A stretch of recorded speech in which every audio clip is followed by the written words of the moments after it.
Mtende ni aina ya mti ambao jangwani unastawi, kwenye maji kama kule Kena na Tukuyu unastawi. Mahali popote utakapoweka mtende unastawi. Hakuna mahali ambapo utaweka mtende ukanyauka. Jumapili ya leo nimempenda wachungaji wangu, wametuandalia mitende ya kutosha. Hii mtende unaposhika sio mtende tu wa kawaida, ndani yake kuna upako wa mtende. Yani kuna mahali watakutupa jangwani wakijua umemalizika, lakini Bwana akiweka upako wa mtende kwako, utanyauka jangwani, utanyauka kwenye maji.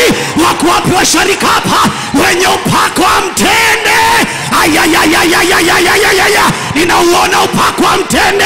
Wiki hii hautanyauka kwenye biashara, kwenye career hautanyauka, hiyo ni kwenye kazi.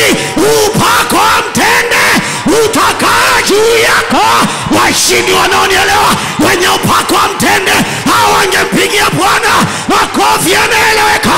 Na huo upako wa mtende uwe juu ya biashara yako, uwe juu ya kazi yako, uwe juu ya ndoa yako. Hautanyauka kibiashara, hautanyauka. Kwenye huduma hautanyauka. Watoto wako kwenye masomo hawatanyauka. Hakuna kunyauka. Haleluya!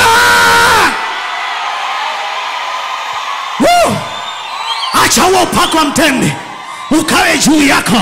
Watakutupa jangwani, lakini wakati huo wamekutupa jangwani wakijua umemalizika, wewe kumbe Bwana amekupeleka hapo ukawe jibu na kwenye hiyo jangwa, ukawe jibu na kwenye haya mateso. Haleluya!